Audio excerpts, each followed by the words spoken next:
Hey guys, welcome back to another Let Loose Dog Talk. Today, guys, we have a special guest. Well, two special guests. Danielle and Darren. Um, they've been in the breed for guys. How long? I'm pushing 30 years. So, 2009. so they've There been you in the go. So American you have Bulldog for a while. Yes, some time. Yeah, we yes. got some And then we road. got Gabriel here in the house. So What's going this on? is gonna be Welcome. a really Thank you good. guys for. Thank Go ahead, you. Gabriel. Yeah, no. So Darren, Danielle, tell us a little bit about yourselves. A little bit about the background. How you guys got into dogs and stuff. You want to go first? You can go first. You can go first. Me, I'm just kind of the standard story you hear everybody always say. Started off as a kid, and with my dad was really big into dogs. He's like his parents were big English Bulldog breeders, and they showed dogs all over and stuff like that. And then I grew up just with pit bulls. My dad used to get everything, and just pretty much that, just growing up around dogs and stuff. And then, yeah, like late 90s, or mid 90s, I got my first American Bulldog, registered one.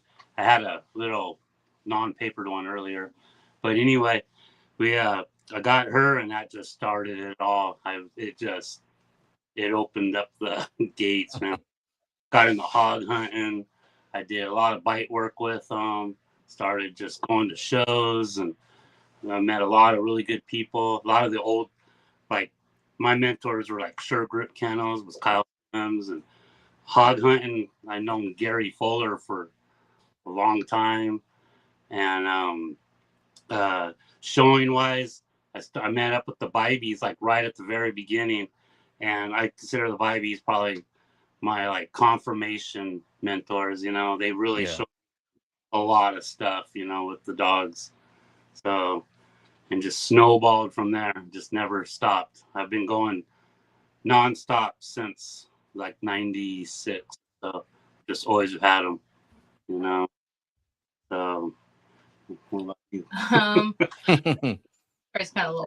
I was like 18 years old and decided like I'm gonna get some bully breed. I'm gonna get a pit bull. I'm gonna get something, and I found this dog on Craigslist, and I went.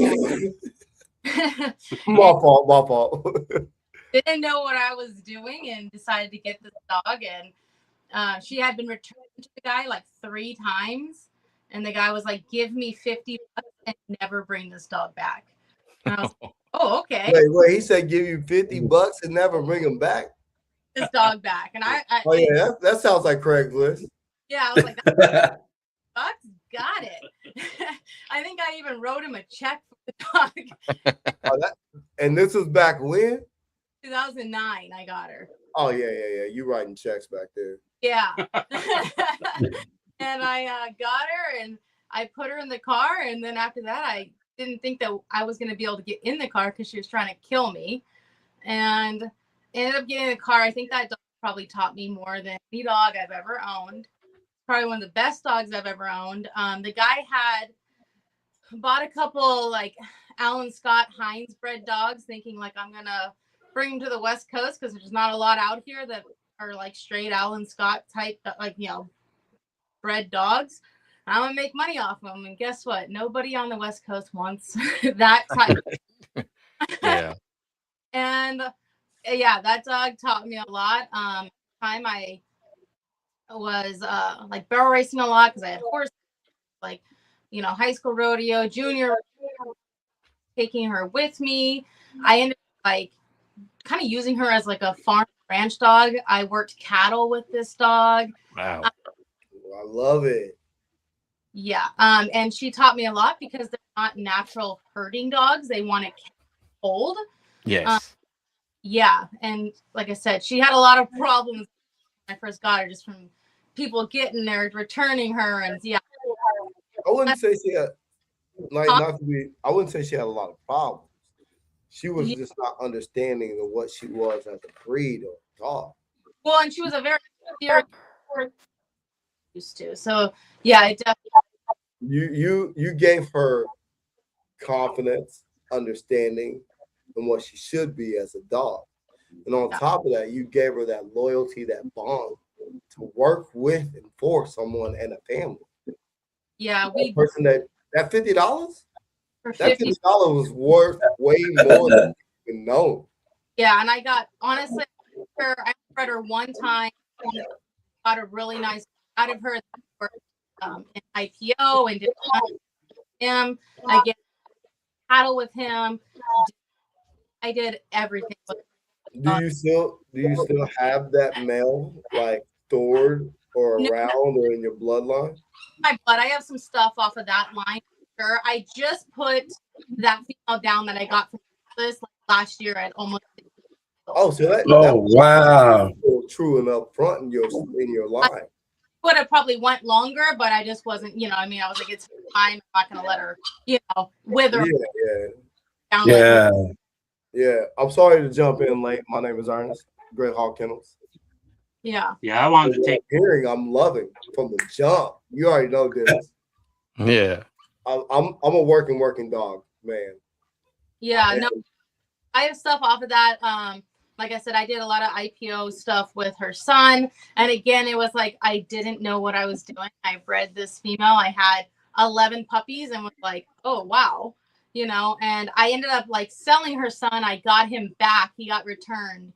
Was a very serious dog. Again, didn't know what I was doing. And I was like, what do I do with this dog? He is not very friendly all the time. And so that's kind of how I found personal protection work. And I had to work my butt off because 1, he was an off-breed dog. And 2, he worked a lot in defense drive versus prey drive. So it wasn't always the easiest. Even though he had a lot of prey drive, he would kind of want to bounce back and forth from defense to prey. So it was kind of hard to get him to focus on this. I mean, he had beautiful obedience, thank God. I remember trialing him and I would beat Malinois. His obedience was so flashy and beautiful. Wow. Nice. So, that sounds like a business in my house, don't it, Dennis? No, Ernest, they have some beautiful standard dogs. Shit that I should work with. Yeah, man.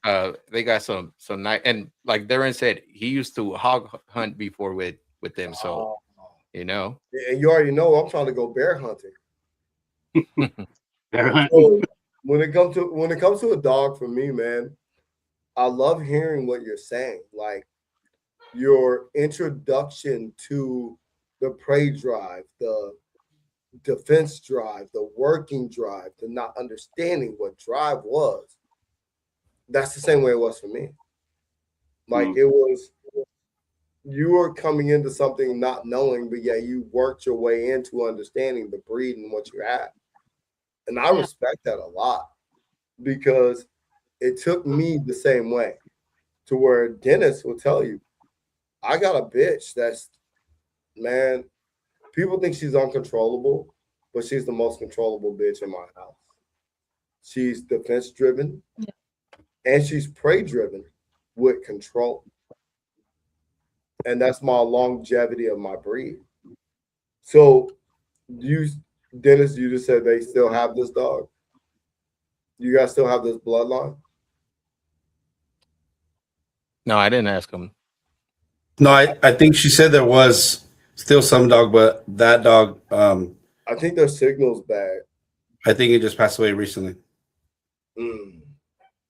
Yeah, they probably got a call, maybe because I think they're using their phone. Yeah. Man, my fault, fellas, for jumping in late. My bad. No, you're good. You made it. Yeah. You know I ain't gonna leave you stranded if I say I'm gonna be here. But yo, man, since they're talking about that, man, I've been questioning on the 5th breed to bring in, but I don't want to overshoot my muzzle. And with you guys being my boys, what would y'all bring in if you were me? Don't you say an F1? You're asking the wrong guy. I think today might be the wrong day for that. We're gonna have to do that one next week. I mean, they're not here, so we can do it now. Yeah, I don't know if I have the answer for that one, to be honest. I mean, what would you think? For what? breeding or for what are you talking about? For bringing in, like, as they say, it takes 4 to 6 breeds to create a breed. I'm still trying to keep that working line, that whole obedience, that control with, and also type. And I'm trying to find a 5th breed because you already know I got the oldie, I got the English, I got the American, I got the Boerboel, and I got the going to address it. Yeah, exactly. That one. Yeah, the Doberman. But there's one more. I want to bring in one more. And I've been literally thinking about the Pressa, but the Pressa's muzzle is so long. And then also the Pressa is more of a driven dog that I might lose that control. And I also thought about the Conic. What did he say? You're an idiot. Happy idiot it takes. Hey, I'm just saying. But yeah, they're bad guys. Here we go. So no, you guys are good. You guys are good. So I'm just thinking, like, what should I do? Because you already know I got those, but I want one more. Darren, man, I love this picture. I pulled it up from your page. Man, tell us a little bit about these dogs. And this is a great picture. I don't know if you could see it. I know you're on the phone. Yeah. Yeah, they're still alive. Yeah, they're still alive, barely. They're old as dirt. That's Butch on the left. Was this female. At the Rancho Seco? Yes, sir. Yeah. Is this okay? Butch is on the left. Well, your left or my left? On the left, and then Snot's on the right. Yeah, and so the cropped ear dog is the female Butch, and then the one without cropped ears is Snot. Yeah. So the one on. So Darren, the one that's actually on your left hand. On my left hand is Snot. Do you guys have a bigger picture of him? Yeah, I'll send some to Dennis right now. When I'm looking at both dogs, man, like comparison dog to dog, if you bred them both together, like what I can see as far as like a balance. Yeah, we they're want to like go too close there, and but we have some really phenomenal like grandchildren off of her. Yeah, and stuff, Snot we only bred one time to outside female. I wish I would have bred him to something that we had or collected him, but you always think you have time. And honestly, I started working him a lot, and he was just phenomenal. Never thought about it. Yeah, she was he's like way too old now. He's looks like hell, but Alban Willis was doing a lot of work with him and stuff. Yeah. We were hoping to be able to at least get a BH on them, but just time didn't permit. But those are both out of X, that all Brindle male. That was Danielle's dog. And within my old female, that's Butch when she was a little youngster. Yeah. Yeah, we used to, a lot of people like the ears. Some people gave us a lot of flack for it, like ABRA, they told us, "Oh, don't even try to campaign her." We're outlawing the. I sent you some pictures of Snot, Dennis. Okay. Some good old controversy. It's not the male, right? Yeah, that's the male. Because you say you guys have grandkids off of these dogs? We do. Off of Butch, we have the female. Like I said, we bred her twice. We bred her the first time to a dog that Darren had produced before we had actually gotten together. And then we bred her again to the Radler semen.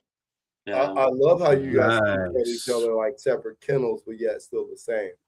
Yeah. Yeah. Like all together now. But at the beginning it was like, well, let's go my dog to your dog, this and that, Yeah. I think it worked good. I mean, we got some stuff that'll definitely work. I haven't done no hog hunting in a while because living in Southern California, it's kind of frowned upon. You got to do got to drive some distance to do it. Yeah. Yeah. Oh my God. Not right there. And Darren, you got you know Michael, right? Michael, he's up north. He's like Butch, the crop ear ABR champion. Yeah. Yeah, so she's an ABRA champion and an ABA champion, grand champion. Yeah. I'm pretty sure she's the only female with cropped ears in the breed that's grand championed with cropped ears. Nice. Man. Oh, championed actually. Yeah, I know I think there was a male that championed, right? Or I don't know. I don't think But so. yeah, the only one that's ever, especially for a female, you know. And, Danielle and Darren, we have a question for both of you guys.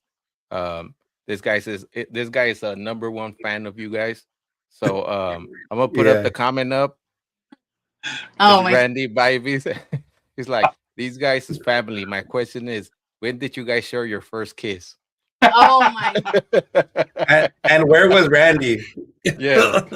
You know, he knew that question because it was that. That's nice. I like that, Randy. Yeah. Yeah, when was it? Let us know. That was not my shit. most. It was It was many years ago, and the only time I've only ever been like flashed or drunk twice, and it's involved the Bibies each time. Oh, that's why. Were you guys bulldogging? So yeah, exactly, bulldogging, boy. Yeah, Yep. the Bibies are. Hey, Dennis, Gail. They did that natural tie, right?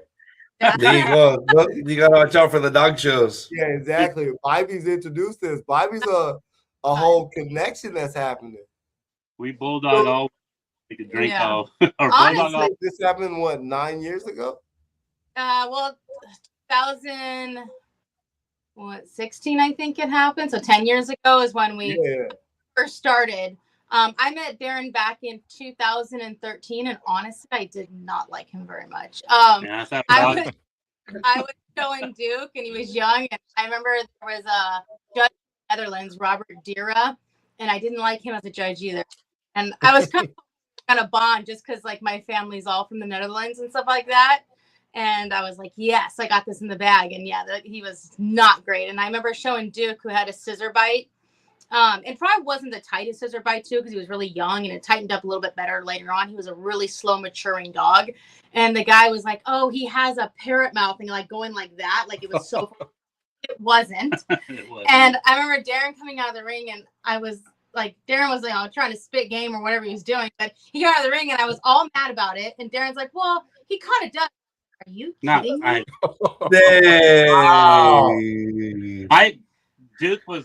Duke, that dog was, after getting with her and stuff, that dog was the shit. And he did not have an overbite. No, he did not. He did not. And we have his grandson right now and his granddaughter. Grandson's just, he's a badass. Haven't found nothing to breed him to. Can you throw some pictures up of him? Yeah, me. What's his? I know you guys did all the show and everything. What's his work like? What's his temperament like? What's with working off on? So he has I've worked him with Owl before. His bite work is great. Like he's very fast, very loves it. My biggest issue with him is, and I think what's hard is I started with Duke, who was just such a natural dog to work. And honestly, I got lucky. Like I didn't have to work that hard. Like I showed him something, he just worked for me because he worshipped the ground I walked on. So it's a dog that you have to actually like every single day, like, do this, please do this, please do this. I didn't have to beg Duke to do this. He just did it. Like when I taught him retrieves, I swear he learned retrieves in like a day. And he was just natural every, where his son Boy, like I said, exceeds in bite work, but he could care less about doing obedience with me. Like he doesn't need me. He's a very independent dog. It's probably a little bit how I raised him. But like, cause he was born like 4 days before we had to put Duke down. So it was kind of like sentimental why I probably kept him. Like I said, very nice puppy, very drivey, but I didn't put the time in bonding with him, I don't think, when he was younger, just because of emotionally what I was going through at that time. Cause I had lost two of my like all time, like I want to say heart dogs. Cause I've had quite a couple of them. I've gotten lucky to have that experience, but I probably like, I had lost X and then I had lost Duke. No, I had lost Duke and then I had lost X like 3 months after. Yeah, so like back to back had lost two like very important dogs to me. So I didn't put that work into Boy. So yeah, some days he chooses to work for me obedience wise, and some days like yeah, I don't even know who you are. Like, he doesn't care. Yeah, I really feel that. Sorry, Darren. Too. I really feel that like dogs feed off of us, where you're going off and on with your emotions of dogs before him, where he's going back and forth with you as well. Yeah. I really feel if we are open, honest to ourselves and our dogs, that they will truly be the most profound thing ever. And actually, to allow them to be themselves, they'll introduce themselves to you and open up to what you don't see of them. And I'll say that that's honestly, I say that about Adrestria. I never put any pressure on that dog. I never expected anything of that dog. I let her show me who she was. And I just walked with her. She literally was like, I'm with you, you're with me. And I think that's a lot of things when we're looking at dogs, picking dogs, wanting more of dogs, that we're putting so much of our own persona of a dog and not accepting the dog to really be the dog. You can't do that to me. You can't. Man. This the grandson? Yeah, this is the son of Duke. He would be a grandson of the first dog the first bulldog that I got from Craigslist. He would be a grandson of her. And it's real quick. So she says that whatever I said about Duke. So the picture is they had an ABRA show down here in Southern California, and I was already an ABA judge, and Leslie Rose was down here, and we were all partying at the Bibies one night, and I said, hey, I want to be an ABRA judge. So she said, okay, you can apprentice and stuff. So Doug Kennedy to be a judge. So I went and I had to apprentice under Doug Kennedy for it. And he already knew I'd been in it for a long time. So Doug was letting me, like, asking me what my opinion was and this and that. And dude, I'm not a big color breeder. I just sent you 3 more pictures, Dennis, of Duke. Okay, let me see. And I'm not a big color breeder, but Duke is a brindle dog. And so I was over. What color dog? A blue brindle. Blue brindle. Oh, yeah. Wow. I don't know where that came from, but he was blue brindle. And I'm not going to say anything about it. And well, after that dog, I had a whole new respect for. Like, that dog was just, when we lost him, because we were already together for a few years, and I used to take him with me a lot of places, and he was just a badass dog. And he was a very serious.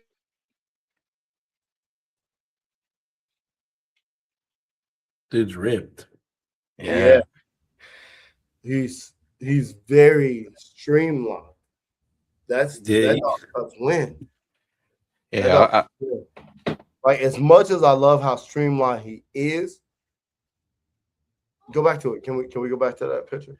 Hold on, I got a better one. Oh shit! Now his shoulders look a lot better, but he's still a little asymmetrical.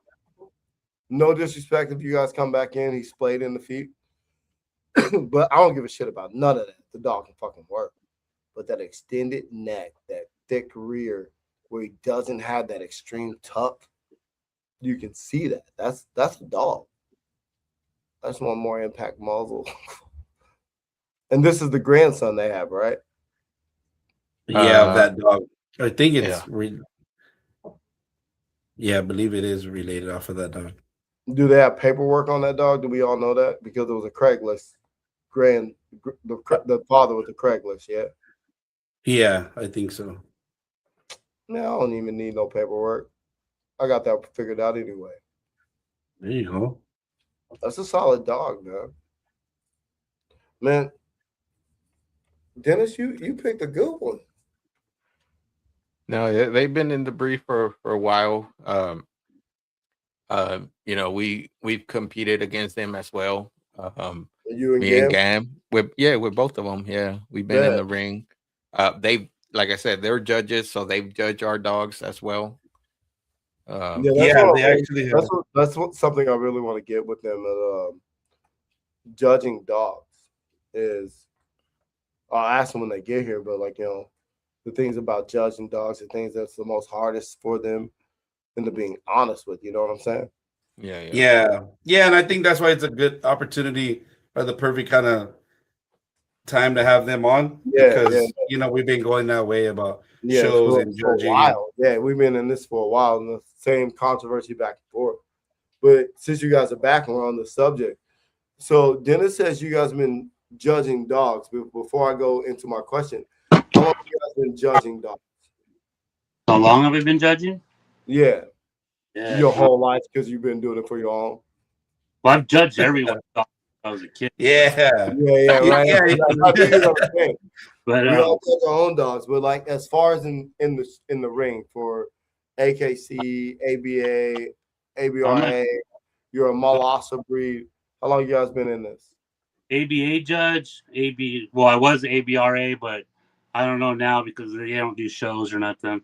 And then I used to Jose Lopez owned the IBC, and I judged for that 2 or 3 shows for that.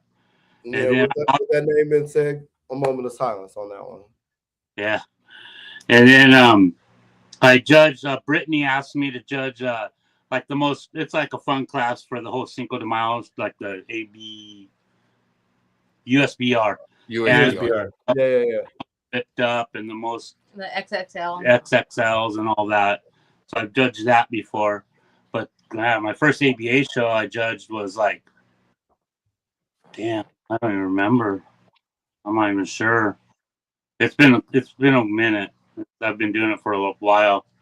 And then Danielle, you've been judging a couple of years now, huh? Just a couple of years. I probably could have judged a lot sooner. I just was kind of like not doing my apprenticeship and like all the testing for it. I kind of like putting it off. Like nobody wants me to judge their dogs, Well, so I like no. With that part being said, so there's always a controversy. There's always to be honest to the breed, the standard, the structure. And people say they don't want you to judge your dogs. What is the hardest thing to judge when you're in a whole group of dogs? And then also, why do people not want you to judge your dogs? Is it honesty or what? That's really the only question I have for you guys. In the dog when show? They come back, they'll answer. Yeah, right. No, you know what, Danielle and Darren, guys, they live like deep in the mountains. Yeah, they do deep. So their service it kind of sucks. They're just bear with us as we do this one. This is one we all been needing.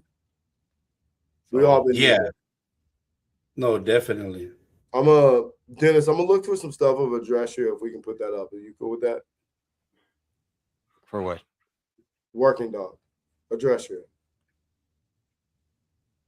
Right now, hold on. They're back. Hold on. I'm gonna wait for them. We can do that at the end. Yeah.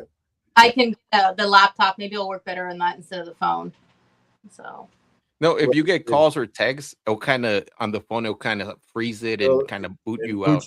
Yeah, Randy, stop calling, Randy. Randy keeps calling you. Randy, to get up off. Randy, get up out of here, boy.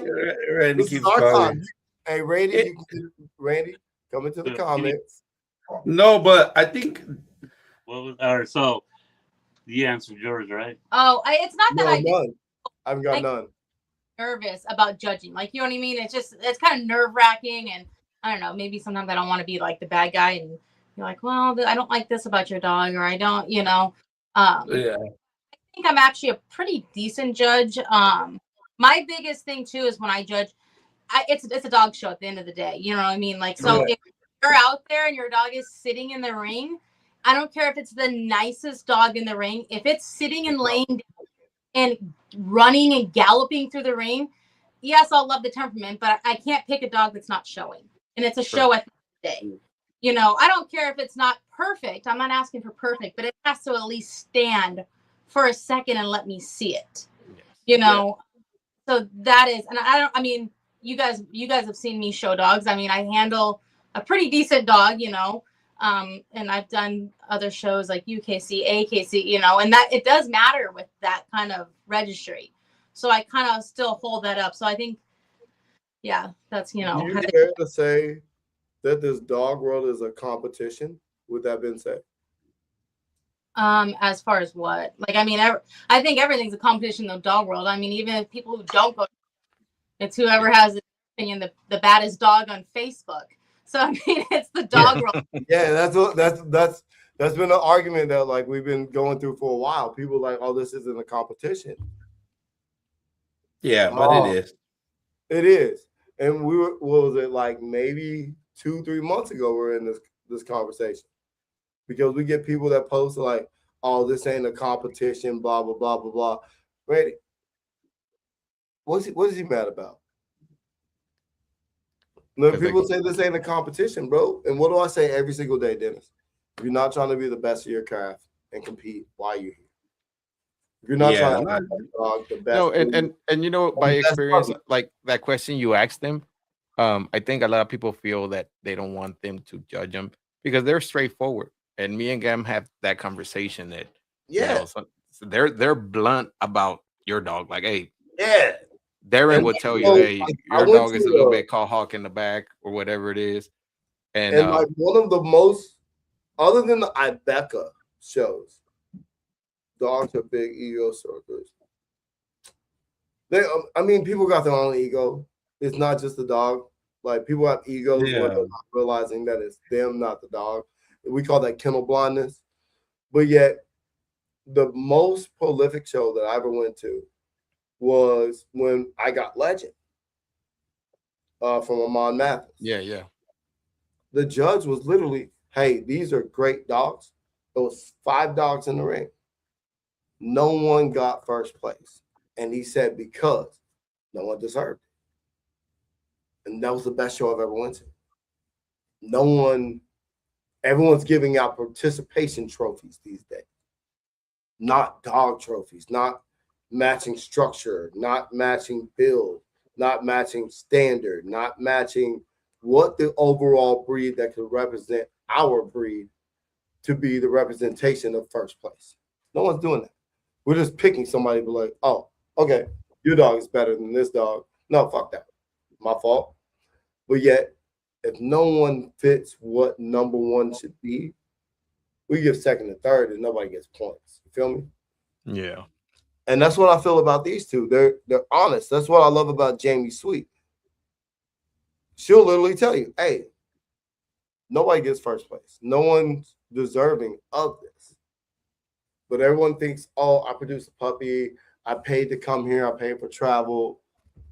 Then you think you can't lose? Yeah. I think there's a lot of different things to it, but that's probably one of them. Some people I do feel probably think that way. Bro, I'm down to lose. Yeah. Because if we don't lose, then how do we get better? Yeah, that's true. That's true. You have, you know, your losses make you stronger because they point out stuff that you might be lacking that you're not seeing. And even at the same time, when you take that L, let that judge tell you why.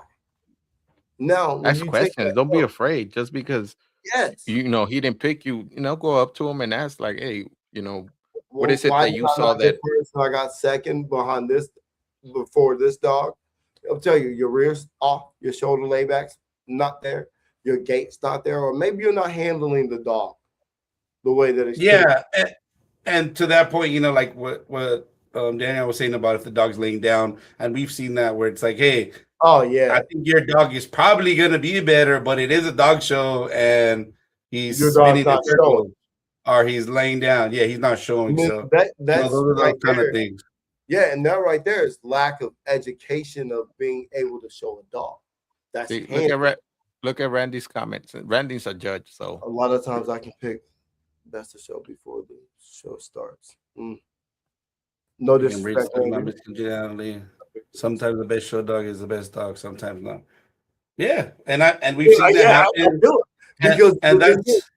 Because before they get in the ring, you see these dogs walking around. They got their gait. They got the confidence. But when you get thrown in the ring, there's a lot of energy being felt by the dog that's coming from you. Yeah. So you already know, all right, bet. I know this dog has this over here. But now when we come in here, it's a whole nother playing field. Yeah. Well, and Danielle was one of the first people to judge my dogs when I went. I don't know if I think it was my first show that I actually showed at. No, I think that show I showed Vagar, maybe Daisy. I think, but yeah, they were, and we got some like honest feedback, right? Of like, hey, what was I doing? What is the dog doing?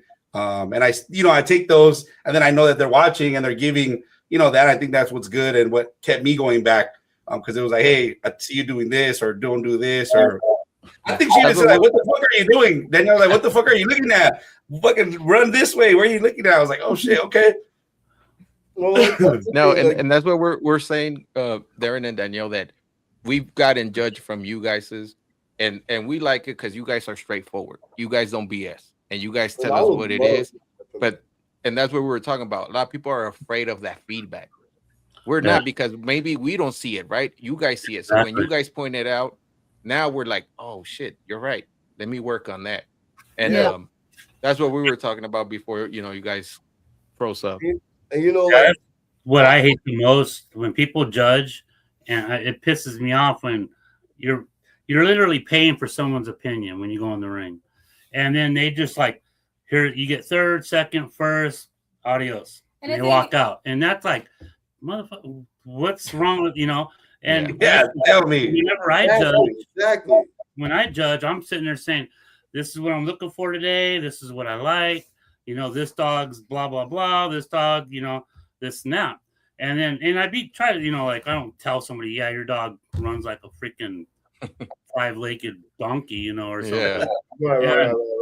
And it's only fair. And that's like, I've noticed lately with some of the younger new judges or something, or even some of the AKC judges in the ABA now, they kind of just like, they hand the ribbons and they walk out. They don't They don't get a feedback. They don't get no feedback. Well, that's not fair. Like, one thing, Darren, that I really appreciate you saying is like, whenever the show starts and everybody steps in the ring, you're telling them, this is what I'm looking for. Yeah. This is what I like. Yeah. Now, we're in that situation for me. No, I don't. I just want to be honest. Where you're saying this is what you're looking for. You're looking for the standard structure, the layback, and all this, that, the third. But when you say this is what I like, that doesn't matter, because if I could like, a purple dog, things of a dog, but if that's not the standard, so that's one thing I don't like when someone. We were at a show recently, I think, when someone said something like that, like, I don't give a shit what you like. Yeah. It's got to be non-biased. Like, I'm not a really big, really overly bully dog person. They have their place, but I'm just not into that, And I like more of a working structure and stuff. But I don't sit there when I judge the bully ring. I go, I think all your dogs are shit. That's just not cool, and stuff. So I just sit there and no, I'm judging per the standard, Yeah, that's what that part I like right there. Yeah. Because when most people like hear that part right there, when they're saying this is what I like. Yeah, I hate when they say that. Because we are all judging on our preference of a dog. Yeah. But yet I feel this is why I don't do show ring, is because everyone's judging on their preference and not the standard preference. Yeah. Like, it can be bully, it can be athletic, it can be petite. But as long as that dog fits what the standard should be, the overall dog wins. Yeah. And for me, and I really think this, and I say it all the time, I think every dog should go through the working course before we 100%. Yeah, I've always, like, my mentor was Kyle Sims, basically, like, ultimately, first and foremost. And he used to always tell me, an American Bulldog should do one of two things, if not do both of them. And that's a pig or bite a bad guy. Yeah. And so to me, that's the way we've always been, and Danielle's 100% on the same page, is an American Bulldog should be a Bulldog. It should Bulldog. It should Bulldog all the way, Bulldogging. Like, I started with standard dogs. I'm talking not like, like, I started with a standard dog. But you can still look at that dog from across the parking lot and be like, that's a Bulldog. Yeah. And I think the problem is You have one side, you have one extreme, or you have the other extreme. Like some of these standard breeders think like, I gotta have the longest muzzle, the most like finest fine bone bone dog to be athletic. Yes. You have to. It should still be a bulldog at the end of the day. It should still, you shouldn't go like, is that a pit or is that a bulldog? No. You should Yes. still be able to- Yes. Without type, you don't have a breed.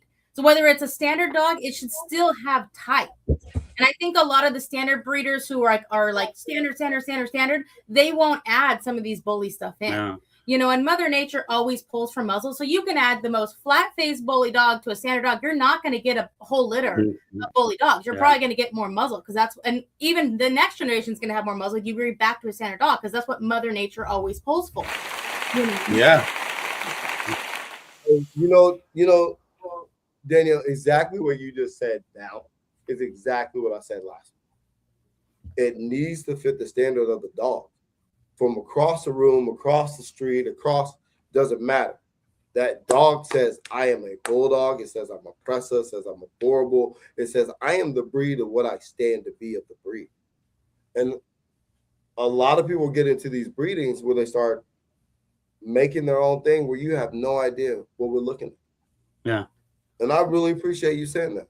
Well, and like I remember somebody that I had I apprenticed with under like to become a judge. You know, it was like I just had to apprentice with somebody. They were there, and I was like, oh, okay, I'll apprentice, whatever. And I remember being in the ring with that person.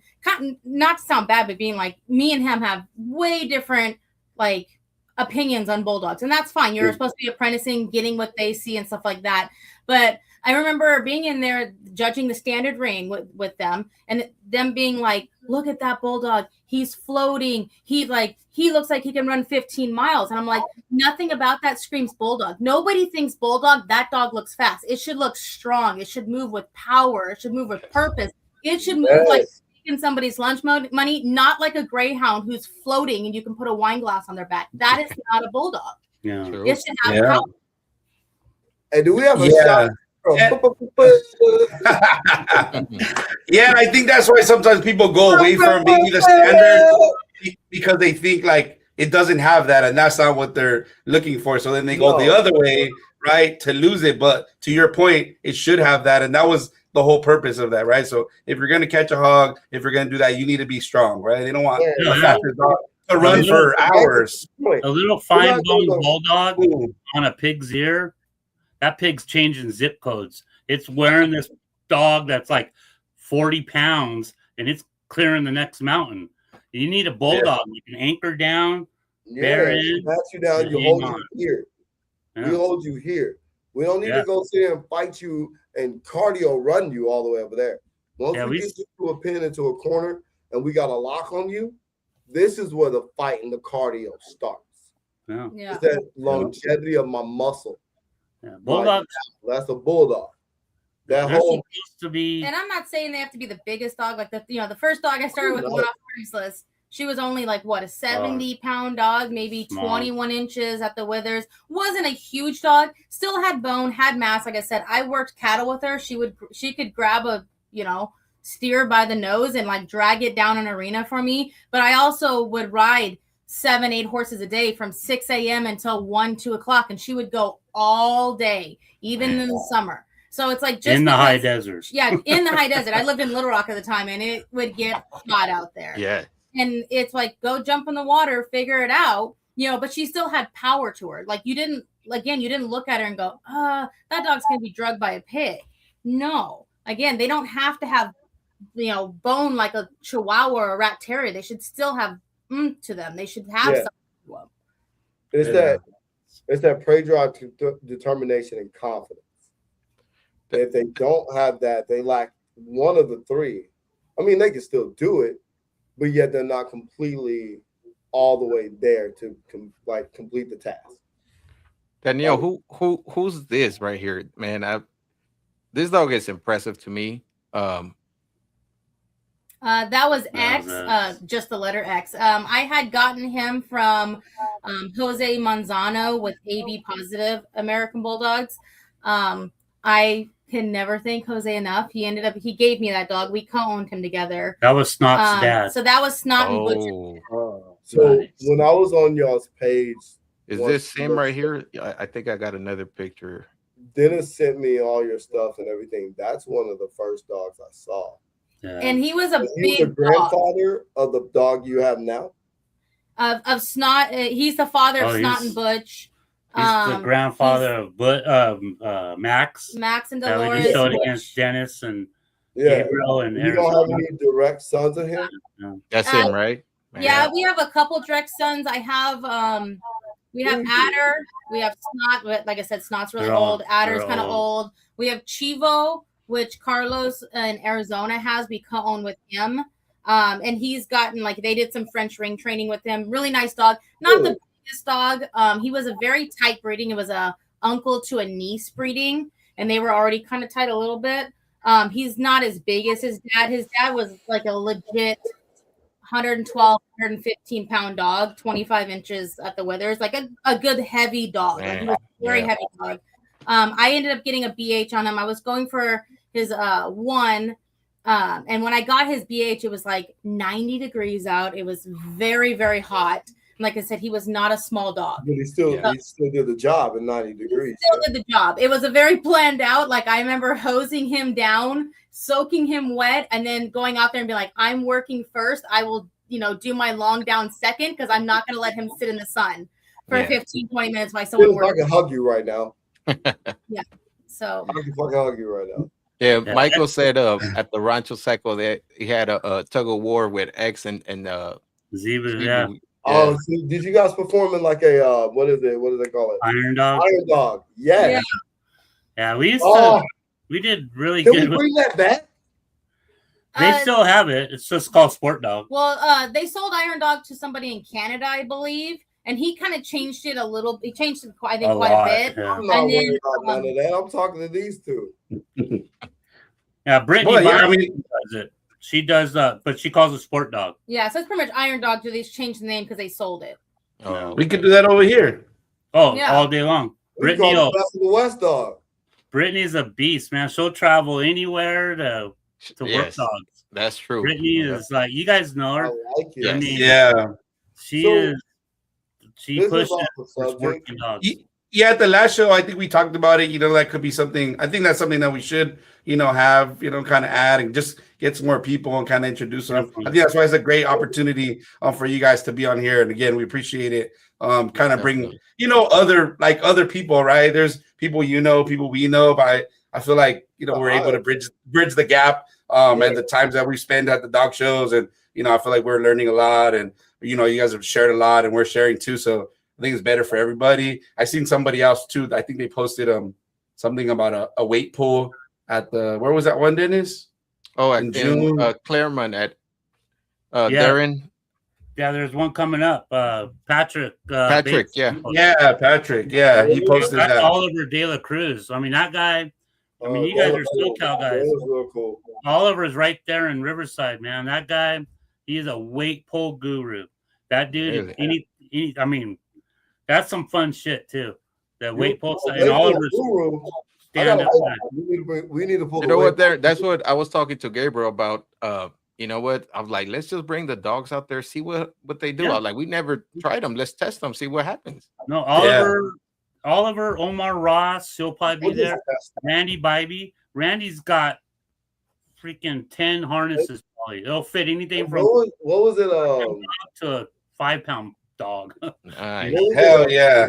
Kennels, bull pull. What's that? Bull pull kennels. They had Katana. They're out West Coast with you guys. Bull pull. Bull pull. Like bull. Never heard of them.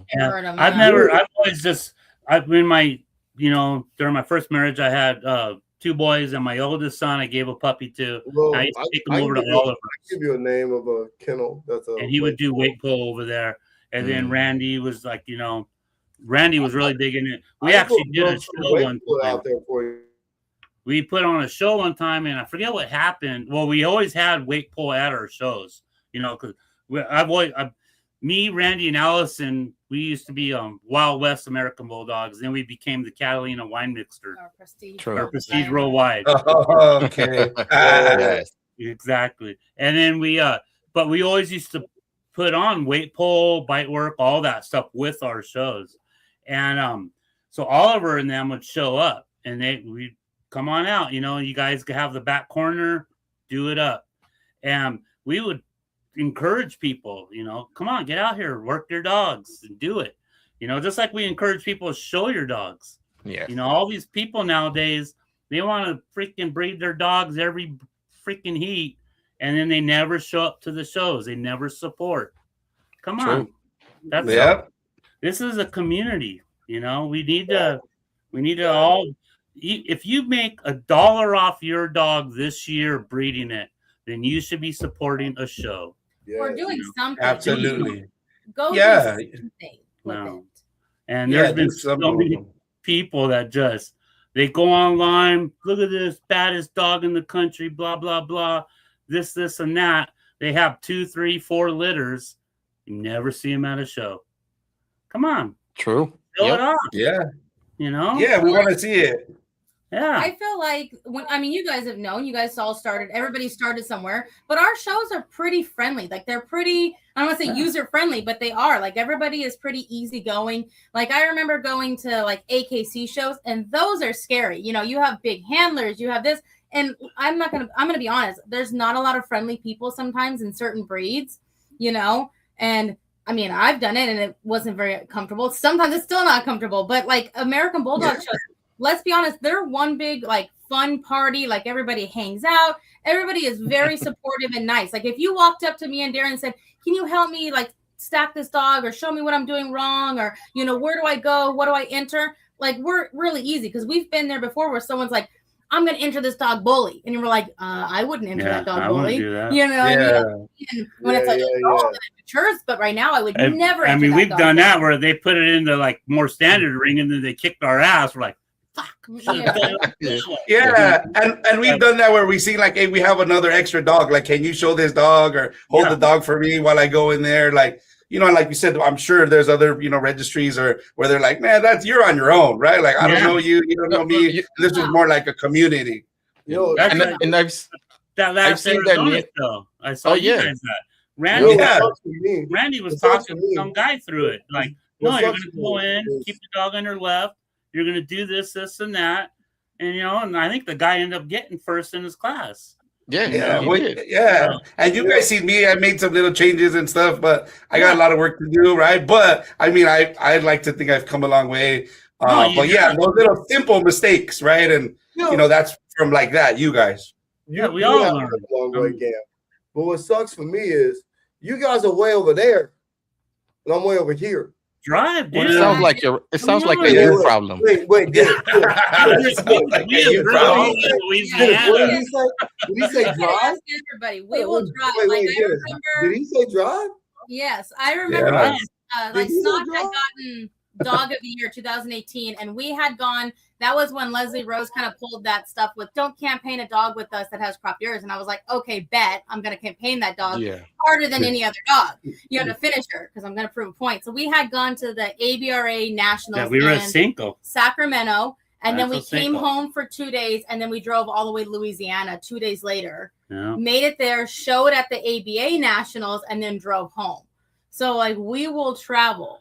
And that's what Stephen Lewis, that owned the ABA for a while before he just sold it off, he used to tell us that like they would track numbers or whatever. And he said West Coast people will drive farther than anybody else. West Coast people, like me and Randy, we've flown all the way to Ohio back in like 90. It was like 98 for the ABA Nationals. We flew 3 dogs out there and showed our dogs out there. And it was the funnest time. And we're like West Coast people out there. And then we've gone to Louisiana. It's just, I mean. Yeah, we go to Arizona every time there's a show, north. Yeah. So it's fun, man. I'm not trying to say y'all drive the furthest, like West Coast or whatever, but I'm a central man. Yeah, see, you're lucky. No. I'll drive further than every last one of y'all. No, I believe it. Just like Jason Offerman. No. A million miles. I transport though. Yeah. I'll be on the road for almost 30 days. I'll transport. I'll go anywhere you need me to be. I'm there. If you transport, you have no excuse Yeah. to put a dog Why in aren't your you out truck here? and transport There you out go. here. Yeah, there you go. For you, and I can't do my own thing. We're gonna be like, come on, drop one on the way. Come on, next And show guess you're what? going to be And out how here. many then. times have I And you're literally bringing the beer. Shows where promotions have gotten top dog with John D. Johnson. I got hardest hitting. I got weight pull titles. I've done that. I've done that. But it's all way over there. It's hard to go way over there. Or coming to the West Coast. Let's meet in the middle. But we just told you how fun our shows are, so you think you'd be jumping in the car and going. I just met you yesterday. we're gonna put it together. But yeah, that's what I'm trying to do. That's the cool thing, you know, traveling and against the boar bull and the African bulldog. Y'all ready for that? No, yeah, bring them. No, and it was pretty. You ain't ready for that. The AMA allows borbos. What did you say? The AMA allows borbos. Yeah, it's like a sister registry to the ABA. So that's what Dennis was telling me earlier about you guys, and that's what I really loved. I've done the borbol thing before. I did it for Kyle Sims. He had a borbol, and he called me one day when he wasn't retired yet, and he goes, "Hey, dude, I need you to run up to Norco and take Hondo to a evaluation." So I'm like, appraisal. Yeah, appraisal. So I drove up there with them, and it was fucking. It was a trip. I mean, I dug on it. It was pretty cool to see them, you know, judging everything from the toes to the ears to the tail to the nose, man. So and it was interesting. Not to interrupt you, but where you got to see that as far as an appraisal and a breed, how do you feel about having that in as far as going for American or old? Oh, 100%. Jose Lopez was working on that before he died. Yeah, I was talking to him one day up at the Seiko show, and we were shooting the shit, and we were talking about that, and he was like, "Yeah, I'm working on that right now." It needs to be done. I really think it needs to be done in every breed. But we kind of do it at our own deal, though. We do it like I do it in my house. So I think everybody out there should be literally think about it. Doing it. Everybody out there, but it's called the lunar system because I grew up Boerboels. My family's from Nigeria, so I grew up Boerboel. But then I grew up Rottweiler, Doberman, and the oldie and Americans got introduced to me. So I break down every single one of my dogs in the Boerboel system. Yeah. Every last one of them. And after doing the whole structure and everything of the lunar system, I go for the mental and I go for the working. I go for the confidence and that balance. I really think we need to put that in every breed that we got. Yeah. And I mean, most people I know, all the people that have been doing it for a long time, they all kind of do that at their own, they don't share their results, but everyone I know right now, you don't know too many people anymore in the breed at all. It's really faded out. It's kind of sucks. It really has. Yeah, but like the old timers, I don't want to sit there and say Doug Kennedy, Bibees, all them. They're watching their shit. They're not breeding crap, Yeah. And what was his name? Marbles. Like, there's so many breeders when I came into this that are no longer like when you guys said Doug Kennedy, I was like, oh, that's a legend name. Yeah, and he's still doing it. Yeah, he still is. But you don't see a lot of his blood like out in the public. And I respect that because he's trying to literally keep a gym and keep the breed where it should be. Yeah. But we don't have a lot of them that still exist to be out in the public today. Yeah. And it's crazy to me because I've been here since I've been born, but in the Bulldog, I've been here since 97. So it's been a long time for me. Long. So I was like 7 years old. Yeah. But guys, I want to get to a topic, and I want to give this breed their shine because we're talking a lot about the American Bulldog, but just because I've seen this dog in person, and man, I tell you, and Danielle, please tell us a little bit about this guy here. Yeah. Let me send you a recent picture. He's baby. Young. Yeah, he was a baby. What is that? 6 months old. That's a pug leather. Yeah, that's a F1 right there. Yeah, It's a pug and a Rottweiler. No, it's a pug in the Rottweiler? all the Doberman uneducated Pinscher. people out there think that's the only way you get black and tan is if you breed those dogs. That's it. Yeah, we got a lot of hate over him. A lot of people didn't believe that he's a pure breed dog. Why? Because they just haven't seen them before, or they just you don't see the smooths as much. So she just saying so, but he's a let me hold on, I got a couple more. yeah, he's a badass right there. He's just the best. Brussels. Yeah, Brussels Griffon. Brussels Griffon. And he's a smooth coat. So how many types of coats are they? Are there Just two. There's just two, yes. Yeah. So you've seen, I think we had a rough coat in Arizona, didn't we? Yes. Yeah, I think you had goatees and all that, you know. But then he's a smooth, so no beard or nothing.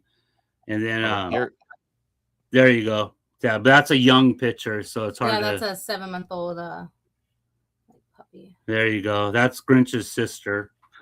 That's it. Man. Yeah. We actually have grandchildren off of Grinch right now and stuff, but they're getting ready to go home now. I saw that one. Children, they're nieces and nephews. Oh, I saw that one on the flyer, and Yeah. I really love the fluff on that one. yeah, the beard. Yeah, like it kind of balances him out more than the black and tan does. Yeah. Well, they come the smooths will come red or black. The whole breed. So the whole breed, they can come in 4 colors. They can come red, beige, which has like some like black in it, like black hair in it. Kind of marked a little different kind when they're younger, but pretty much it's like a red. They can come solid black and then black and tan. So that's it. They can't have like white on them. They're not supposed to. No chocolate. They're not supposed to come in chocolate or blue, but there obviously are people now, like a lot of the Frenchy people that already ruined their breed. They're trying to get in and, you know, make some money off another little dog, and they're trying to add all the chocolates and the merles, and you know they're trying to change it. You know, just typical. Albino. They're only supposed to. What is this breed's purpose? What do they do? They were originally ratters. I knew it. So yeah, they originally were ratters, and they would also put them in like the carriages and like the taxis, and like if they went to go run in somewhere, they were supposed to bark and protect the like carriages The and stuff they bought. like that. Yeah.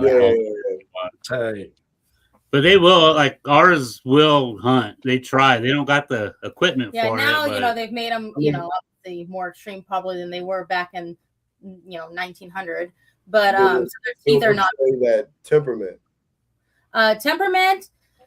They're supposed to be like strong, sturdy little dogs. They're not supposed to look delicate. So even though they're technically a toy breed, they're not supposed to look delicate and dainty and breakable.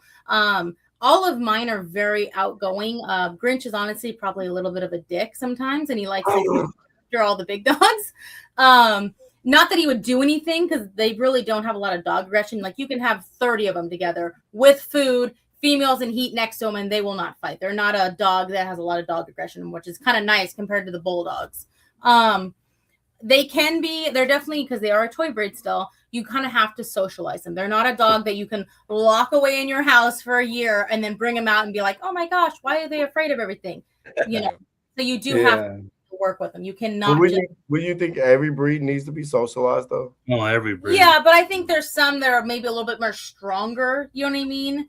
Because we have some bulldogs like, yeah, you can take them out here and there, but do they need to be socialized every day, every single week? Sometimes probably not as much. The Griffs, you have to expose them, even as little puppies when you raise them. Like, like Frenchies. Frenchies are little jerks, and they kind of naturally are just forward, and the Griffs are not like that. It's funny because a lot of French people are trying to get into Griffs, and they're not an easy breed to breed.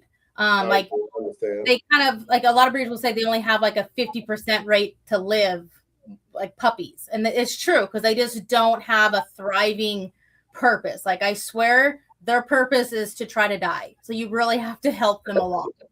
Wait. Their purpose is to. Like when they're like little, when you first have them, when they're first 2 weeks born, old, a week old, days old, you have to put in the effort to kind of keep them thriving, because if you let them go a little bit, they just don't thrive as well. Like because they don't have the weight that a lot of dogs have. Well, you said they're trying to die. Well, like, okay, for instance, you have a bulldog. Like, say if you have a American bulldog, the mom is. They're like a Viking. They're looking for that pleasurable death. No, they just don't care to thrive and live. Like, I swear, you sneeze too close to them. If there's a breeze, they get cold, they will just fade away. They like to fade away. They are just not a breed who thrives. They're very small when they're born. They don't have a lot of muscle and weight to them, so you really have to give them that extra push. Like, okay, you're ahead of it. If you let them slip a lot, they don't always thrive. Once you get them past a certain age, they're very strong, sturdy puppies. It's not like they, are going to jump and break a leg, but you have to get them over that hump for sure. So they're more delicate to birth than the Frenchie is. Oh, for sure. Yeah. Like, because a Frenchie is still a bulldog. It still is thick, heavy. It wants to do stuff, So, yeah. These things are tiny when they're born. Yeah, they're only about 6 to 8 ounces when they're born. Oh, man. Like a freaking hamster. Yeah. So tell us a little bit about this, where he's at, Danielle. That is in New York at the Westminster. At Westminster at the Java Center, that's where they have all like the breeds, where you show like the classes and the breeds. The only thing that shows at Madison Square Garden now is when you go into the groups.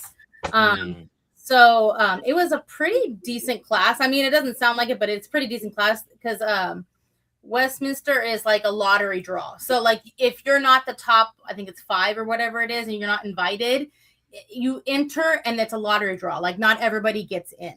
So you kind of enter and you're stressed out for like a month. Like, oh my gosh, I hope they get in if they're not in the top 5. If they are, then they're invited and they're kind of, in. But if not, it's a lottery draw for sure. So I think there was 12 or 13 last year. He did get select, which I know it's like, select is like second, but it's huge to me because it's kind of like the Olympics. Like, okay, you got silver or, bronze, but you still got something at the Olympics. It's kind of the same thing. It's such a huge show.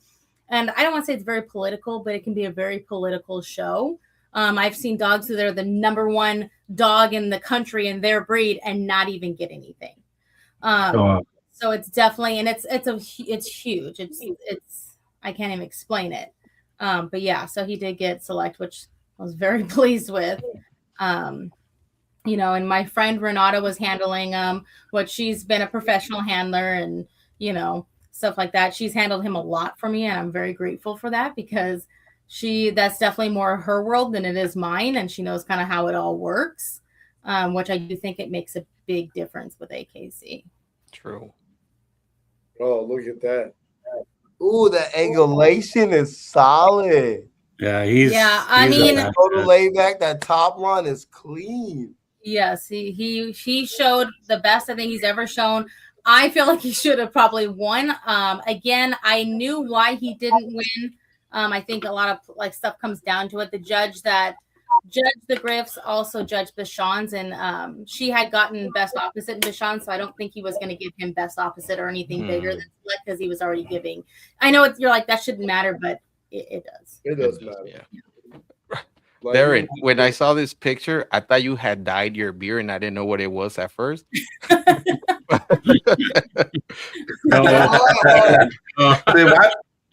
would they send me this picture? It's funny. I had a teacup chihuahua. Yeah, it's Doug. Teacup chihuahua that I would literally put in my hoodie. That's Grinch's son, but he's a rough. That's funny. That's funny. Teacup chihuahua, like they got me used to like smaller dogs and stuff like that. And the way you have them like literally right there in your flannel. Yeah, I would put them in my hood. Or in my pocket.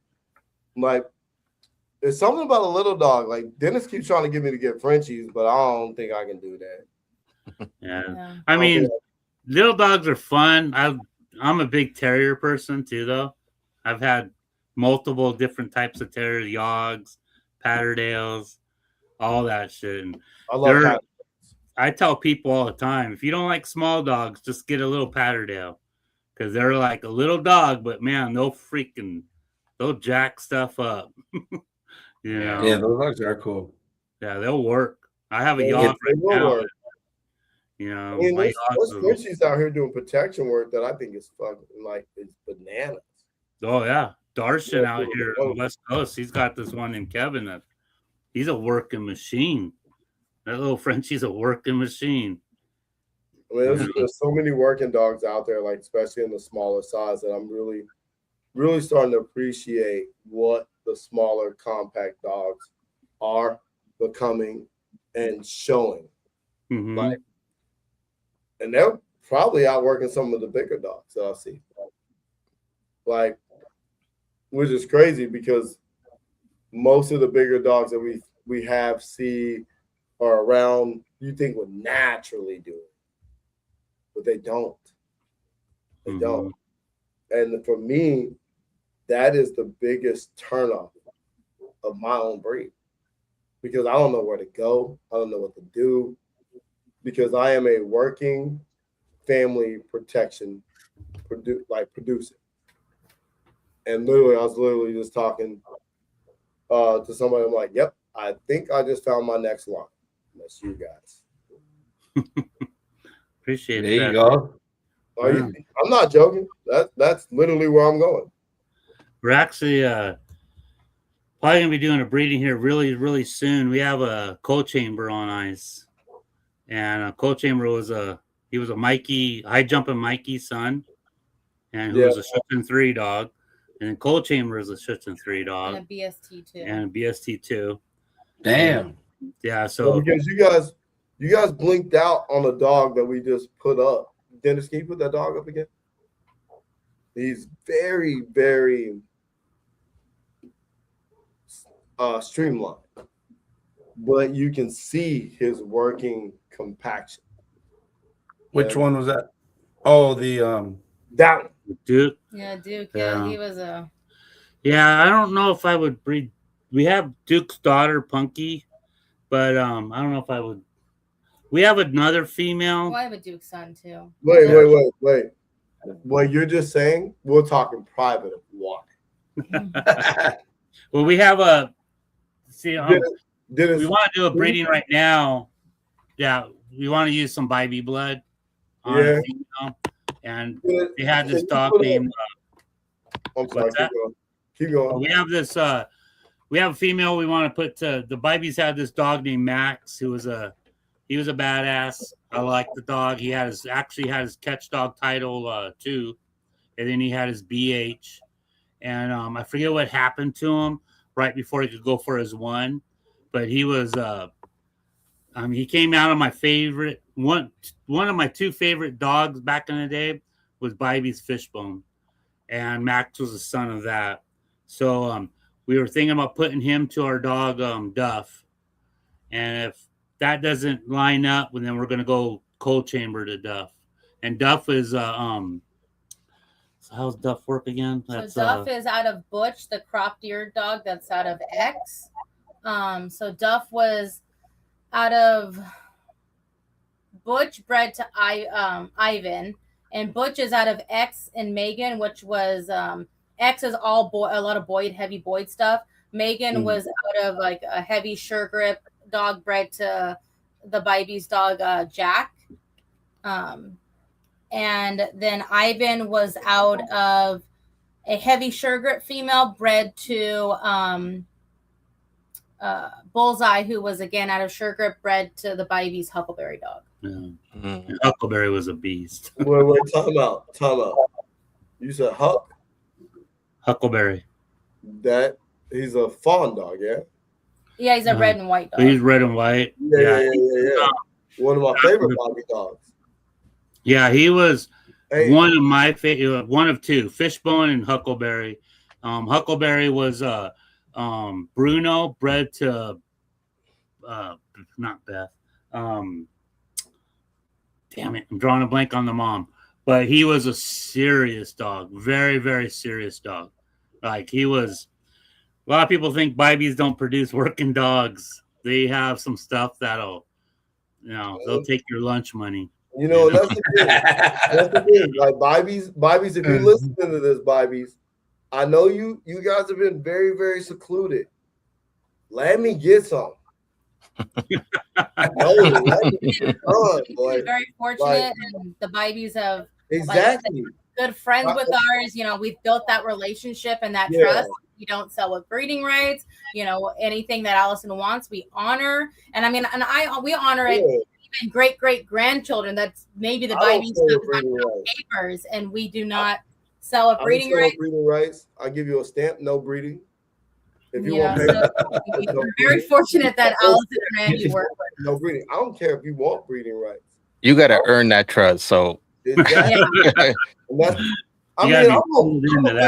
Yeah. That's another show. It is. Yeah. It is. We're gonna bring Bobby on this mug. But if I can't get it from Bobby, I'm gonna get it from D&D. Well, I still have to approve it for Allison. That's how I keep that great relationship with Allison. A lot of people talk crap on that, but I don't. No, I know you don't, but I'm just saying it'll pop up every so often. Yeah, everyone's giving out advice like free samples at Sam's Club. And allowing people to breed these dogs and mess everything up for us. Because we do the same thing with them too, like on our griffs, because they have griffs too. And they won't sell a griff because we don't give away breeding rights to our griffs. Because you know how it is. Someone will get that Grinch blood and they just want to rape it. And I've had like overproduce it. Yeah. Plenty of people get a hold of me, especially old Frenchie breeders that they just have like really ugly, crappy dogs. And they want to breed to Grinch, and I do not do it. I do not sell breeding rights out of Grinch.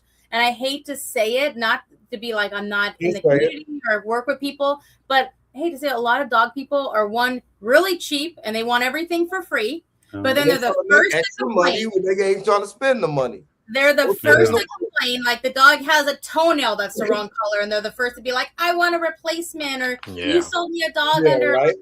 So honestly, sometimes it's just not worth it because it's just like, I mean, we've given dogs to co-own homes, like people who are in the breed, and they've like gotten a hold of us, and we'll be like, hey, I know with my stuff, my lines or dogs that we have, you have to like let them grow. I have slow maturing dogs, and they want a dog at a year old that's doing all this stuff that a grown dog. It's like my stuff is still at a year old, sometimes not mentally mature, physically mature, and they want this dog that's just boom. It's like, well, one, the dog's skinny, feed it. How do you want this dog to be big or grow when it's in the background showing? And it's like I said, they're the first to complain. So sometimes I get why people don't want to work with breeders because they're not always the greatest to work with. And it's kind of like something you said in the very beginning when I jumped on, where you got the dog for $50 from Craigslist. You're like, I can get this dog and make a bunch of money. But then that's why I said I respected that you realized what the dog was. Yeah. And a relationship where you realize, oh, this is the dog. The money went out the window. Well, I never got her to breed, actually. Like when I got her, I just wanted a dog. I wanted like a pit bull, a bully breed. I didn't even know what I had gotten. Like I didn't even know American Bulldogs. I thought I was like, you left the money alone. You left the money alone, let the dog be the dog, and found out dog love for you. Yeah, and like I ended up breeding her, like I said, like 2-3 years down the road, and I had already done so much with her, and I wanted something out of her. So it wasn't even like I think I even sold the puppies like no papers for like $400, $300. I didn't even I didn't even register that. But I just wanted. At the same time, you put in the work to find out what the dog was. Yeah. Breeders today, they're just breeding for the dollar. Oh, 100%. Started elevating the breed for the dog. Yeah. There's a lot of that. How many of those guys you see jump ship already? I've seen so many people they breed once or twice, 3 times. They might get a freaking YouTube video out on Dogumentary, and then they're gone. Yeah. What do they call it? Oh, I'm leaving the game. Yeah. Because you call it the game and not the longevity of the breed or the evolution of the breed. They're de-escalating the breed. Yeah. 100%. Evolution of the breed. They tried to sell their shit to everybody as the top. Everybody wants this. I got champagne. I got what's that other color? And they still have the dogs. Yeah, they still got what's that other color in Frenchie? What's that other color? And they're probably not even feeding those poor things. They're probably just throwing it pedigree. You know, they're not. What's that one color that everybody's like not princess champagne? What is the color? For what? Which color? It's like a fawn color. Oh, like the Isabella or whatever. The That Isabella. one. That one. Yeah. I got Isabella. Well, boy, I'm gonna breed 2 of my dogs. I'm gonna get an Isabella. That's a lot fawn. So Danielle and Darren, did you guys drop that litter? That girl that you guys took to the Arizona? Nah. Yeah, it kind of sucked. Yeah, she ended up getting pregnant. You guys saw her; she was very pregnant. And then about 10 days before she was supposed to deliver, she just started. Darren's like, she looks smaller, and I was like, yeah, she does. So I was like checking on her, and then she started bleeding, and I was like, that's not good. So I ended up taking her to the vet, and she had, for whatever reason, like I said, sometimes just happens, and she just kind of started absorbing them, and then she had a dead puppy inside, and she was 10 days before, so we had done antibiotics. I was going for ultrasounds every 2-3 days to check heartbeats and do stuff, and then at the end, I was just like, if nothing's alive or do whatever, I don't care. Just make sure you save her, clean her out, and stuff like that. It was more, I'd rather keep her, especially like she's not a dog that can be replaced. She's out of Butch, who's almost like I said, she's old, can't be bred anymore. Bred to like Radler semen, so she's a very irreplaceable dog. If she could never be bred, we'd still obviously keep her because we love Max. She's a great dog. Well, you saw they saw Swagger, that big huge white one with the eye patch. Oh, who's the dog that Dennis just posted up that Darren's holding in Arizona? Oh I'm sorry, Rake. Max, yeah. So that one, that's Rake. So that's her son, and we have a female out of that too. That it's just phenomenal. Yeah, she's more of a standard. It's funny because we bred Butch to Radler, and we got a bullier female, and then we got a more standard hybrid female. Just that old school. That outcross for you. Yeah, that's that old school West Coast opposite hybrid breeding. Kyle would do that. He'd get a litter of 8 puppies, and 3 were freaking bully, and the rest were all standard. It's funny because Kyle comes over, all the time. We see Kyle all the time, and every time he comes over, Kyle always goes for the more standard one. Like he's always like, that one's more, and she definitely has more of a Radler look. She kind of looks like a female Radler, and he always goes for that one. So, guys, do you guys have any questions for them? Anything you guys want to ask them? I do. I just have one. Go for it. But I don't want to hurt nobody's feelings. I don't know if you guys I don't know if you guys got to see, I think it was last week's episode, and we kind of talked, and we've talked about it before, like the whole F1 to like oldie and stuff like that. So my kind of input to that, I had a question. So my understanding is that the F in the F1 is for foundation or foundational. That's where it started, right? So they use that to produce the oldie. But my thing is that I've been seeing, which people are coming for me already, a lot of people just using the F1 only and then using that like over and over, and then competing with that F1 against actual, oldies, and then they win, right? Or they don't win. But I was, my question was, I think, or am I wrong to say that they should probably compete in different classes, or should they even be competing at all? And not just for that breed, but in general, right? Because typically when we breed 2 different breeds together, it's not like a set breed, and that's usually what registries and standards and dog shows are for those breeds, right? I know that's a lot, but that's kind of just my question. You want to take it first, or you can go for it. I mean, that's such a slippery slope, but I say breed it. If it looks like an oldie, it's an oldie. So and he's asking, do you think they should be shown together with other oldies? Yeah, well, that's what I'm saying. Is just throw it in the ring. If it looks like one, then throw it in the ring, right? I mean, I think the purpose of doing an F1 breeding is to try to better like the breed or the dog, right? But if you're only doing F1 breedings, what are you doing? Like, you know what I mean? Like, you're just trying to put a Band-Aid on because you cannot produce dogs that fit an oldie look. So you keep adding Americans that add bone and size because why? You can't find, you know what I mean? There's plenty. Think about nowadays. There's plenty of dogs, even in American Bulldogs, like when they had the 7/8 rule with NKC. There's so many varieties in the breed. You shouldn't have to go outside. You can't tell me you cannot find an oldie that looks like an AB to add back in. You can't tell me you can't find an oldie that looks like an English Bulldog to add back in. You know what I mean? It's just people trying to, I don't know, maybe try to cut corners and go straight to the point.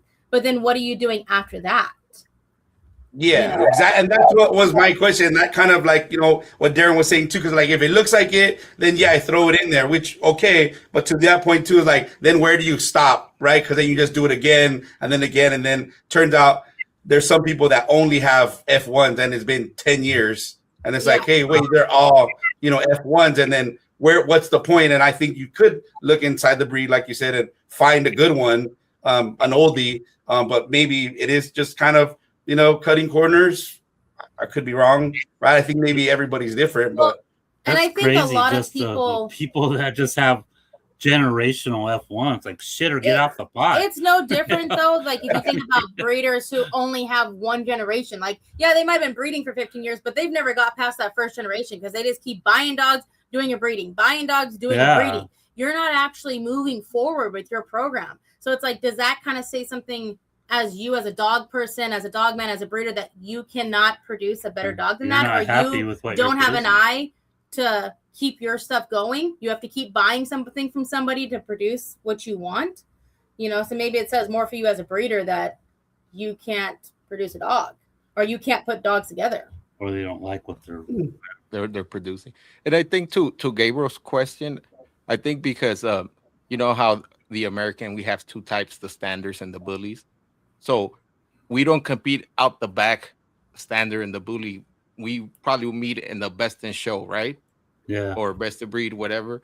And I think that goes to his question. I think he's feeling more like, well, the F1 might have their own class, like F1 compete against the F1s, and then best in show, a generational OD will meet with the F1 and be like, okay, you know what, you beat me fair and square. Your F1 looks more, like an oldie or whatever it is.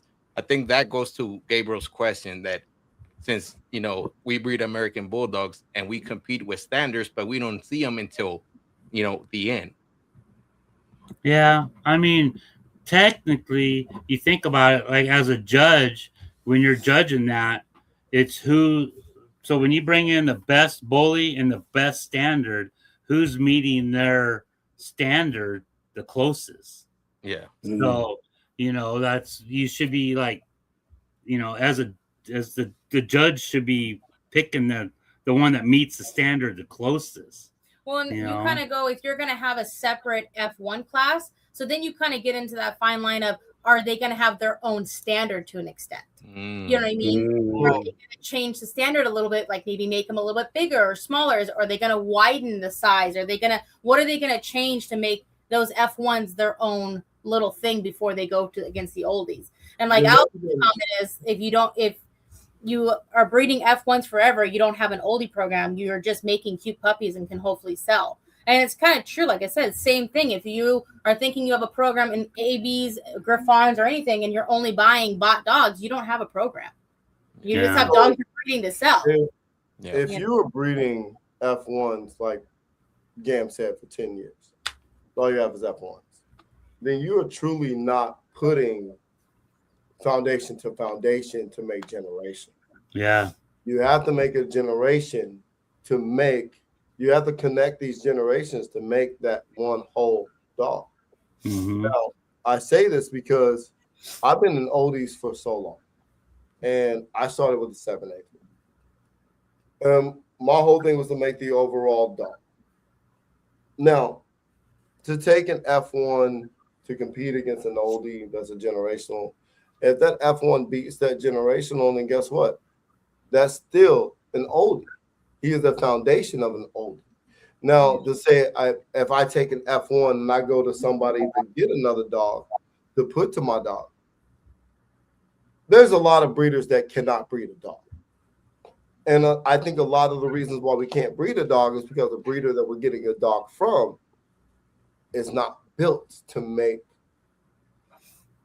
genetic reproduction. So we have problems.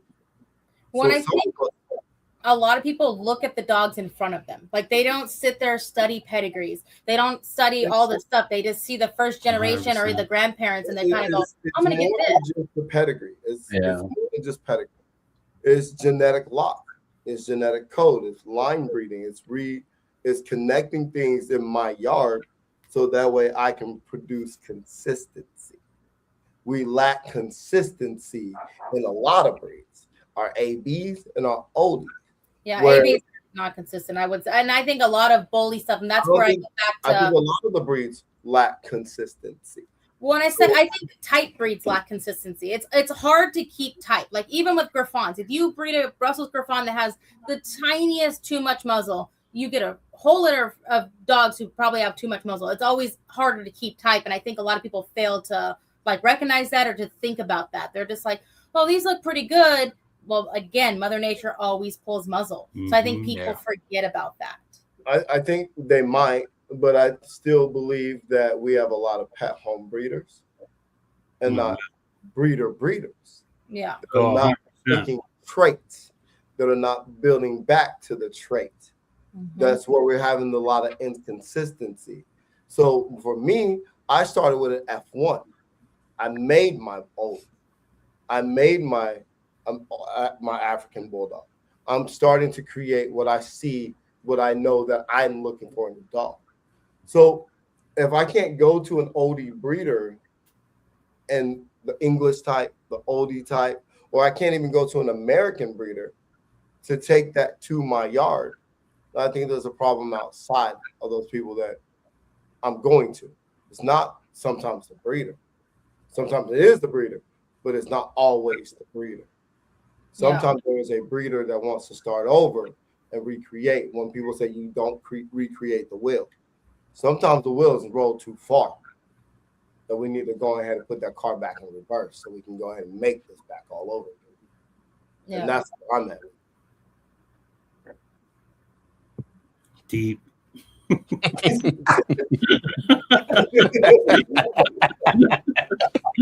You're like, yeah, hey, that was perfect. Hey, we can't make this stuff up. No, but that was just my input, and I think you guys have a lot of that of like judging and on picking dogs and puppy stuff. I think that's kind of good. Bottom line is they're dogs, and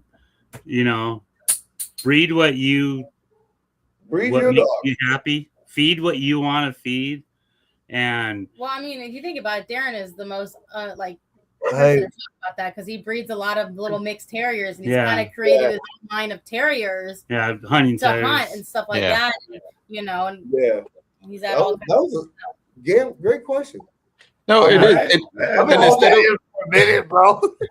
No, and instead of coming for in the racing world, the reason why I've been holding it in because I'm F1. I'm ground up. That's me. In the racing world, they have a saying that they call it the KISS syndrome. You keep it simple and stupid. Yeah, there you go. What it is. Just keep it simple and stupid. Does this dog work? And does this dog work? You breed them together.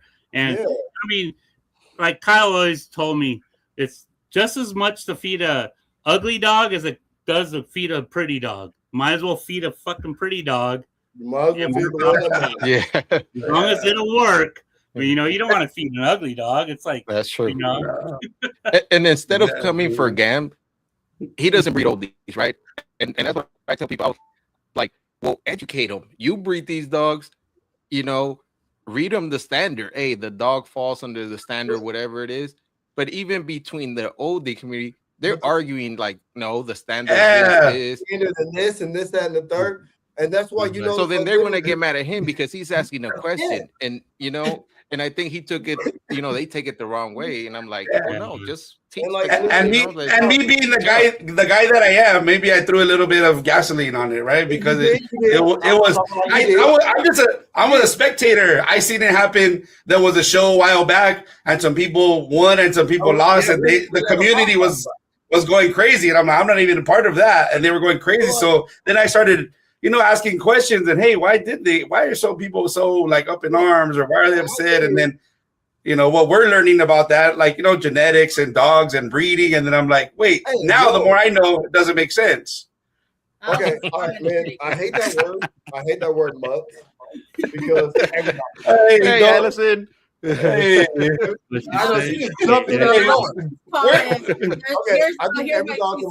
think every dog's a mutt. Every dog's a mix. They're mutts. So emotional over. They're like, yo, you guys are sitting there. Wow. Yeah, shots fired. You guys hurt people's feelings. You guys are sitting there like, that's funny. Don't hold back, Allison. Tell us how you really feel. You guys are sitting there, what, like 7:30 y'all talk? 8:30? Yeah, we're 7:30. Yeah, 7:30. We'll wrap it up. Hey, can we get round 2 of this? Hey, I would love it if you guys would come back. I think it was good. I want it. It was fun. That would be cool. Yeah, no, it was fun. Let me just say this. Yeah, definitely fun. Darren and Danielle, it was amazing to sit in this platform and sit in front of you guys. Thank you. So much knowledge, so much. I can't stop smiling. You guys are fucking dope. Yeah, thank you guys for taking the time. I appreciate it. It was a long time coming, but you guys, deserve it. We appreciate everything you do for the dogs and the community. So we'll bring it together and do some stuff. Yeah, thank you. One more thing, Darren. I know they've been pushing to go to this IOEB show in Reno. They're like, bring the American Bulldogs. We have a class for the American Bulldogs. June. October 10th. June? October 10th? No. October? Yeah. Oh, October. October? October? Yeah. I don't want to step on toes right now, but Allison's going to get mad at me. I'm in it, boy. But we're pushing for a wine mixer coming up soon. Let's do it. We got to see what the schedule would be.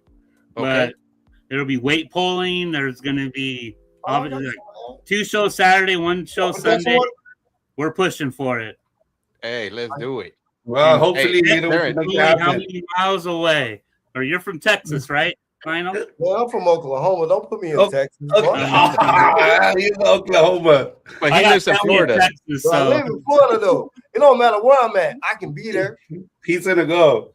Yeah, you transport. You can make. You transport. No matter where I'm at, I can be there. I need someone to bring a whole big baby out here from that there. So yeah, let it go. All right, keep us updated, Darren. We'll sponsor a couple of classes. Yeah, definitely. We'll be there. Yeah, we'll throw it on here and everywhere. Count me in. Thank you guys. Cheers. Have a good night. Cheers. Cheers. Cheers. All right. I'm all out.